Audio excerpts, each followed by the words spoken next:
I came to Joburg, my dream was only one, to be a music producer, to be a big-time music producer.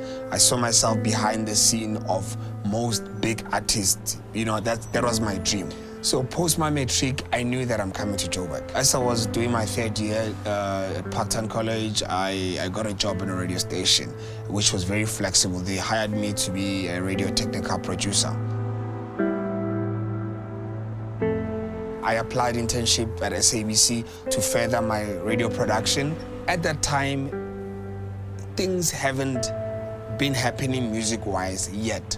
But what I'm grateful is getting all this job, it helped me to build my studio. It's important as a producer to have your own home studio because studio costs are very expensive. Very, very expensive. I mean, an hour, it'll be whatever rate, and you want to work comfortably in your space knowing that you're becoming creative, you're not under pressure to deliver.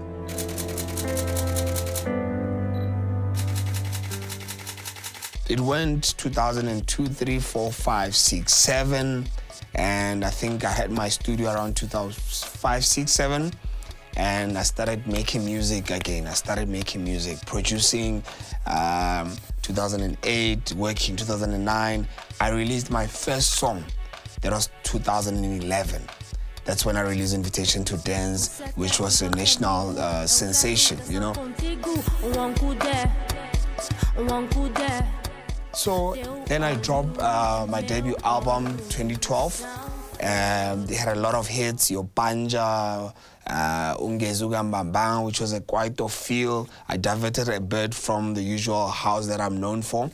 And one thing that I like about music is that I make music in general. I know I'm known as a house DJ, house producer, but I do a lot of behind-the-scene music, kwaito, house, in different shows on TV. Other people know, others if you don't have an idea that you can even live from just doing mood music from TV. It's important that as a music producer, expand your horizon. Don't look at one channel only. There's a lot of things under the umbrella of sound engineering.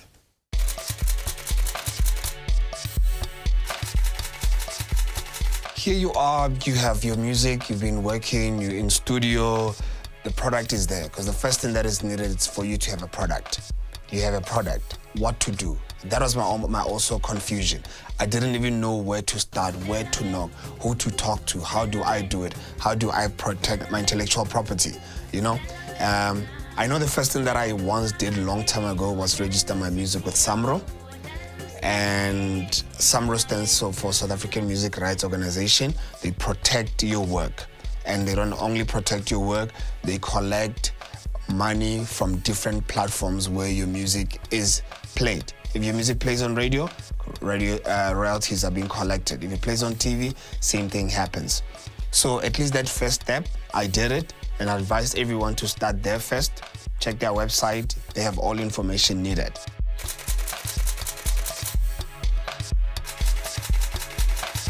I'll never forget that moment. It was the best moment in my life. It gave me hope. It showed me that actually it is possible. And I started learning on how to, it's called sampling, on how to sample radio stations. What are they looking for? What kind of quality they're looking for? Started getting good rotation. Then I got a call from Soul Candy saying that they want to license my music. I went to Soul Candy, they gave me a contract. I left with the contract and some, I'll go through it while I'm chilled. Some things in the contract, it's basic English, others, it will throw you off. If you find a term that you don't understand, ask. If you find a line that sounds complex, ask. Because you know with contract, there's always term and percentages and all of that. My term just said perpetuity. And I was like, even shine is lungu. Big English, eh?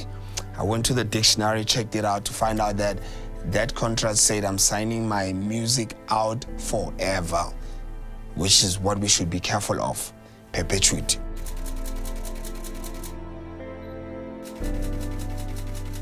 We all come to Joburg to acquire knowledge, to build ourselves, to get all this beauty of the city lights, and we forget that our own communities, they lack knowledge in other things that we have. Our own communities, they lack empowerment that we have. So with this movement, the target is the typical rural village township youth. You know, we want to give them first-hand quality information, first-hand quality exposure to the industry.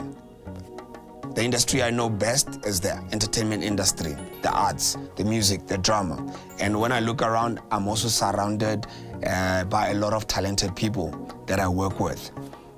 So we started with Aryan Khai, and we did our first music and arts workshop, where on the drama side of it, we had Tepo Maseko, we had Mapaseka Koetle, who they came through and imparted their knowledge and their experiences in the acting fraternity. We also have an organization called Sampra, which also deal with music rights and collection. So we broke it down to them in layman's term on how do you navigate around the industry.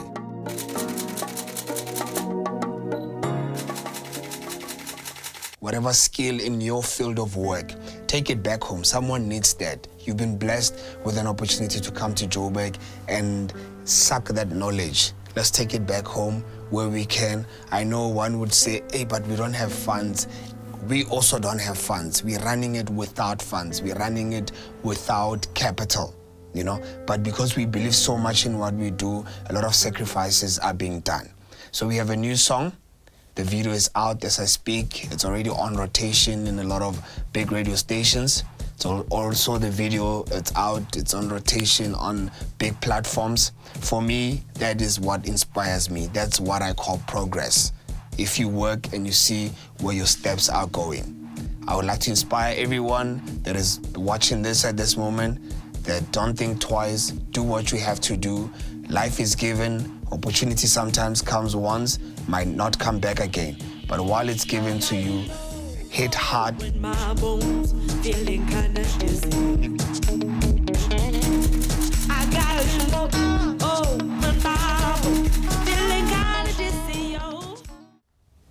Yep, guys, I hope you enjoyed our first episode of The Hustlers. As I mentioned on the description, that we're targeting an up and coming artist from the village, township, anywhere in this country.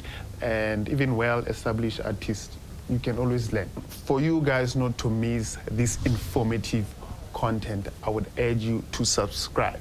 I would like to see more of this content in also the mainstream, because here is the internet, and I know our people are kind of struggling with data and all that. So with that said, guys, till the next episode, knowledge is power.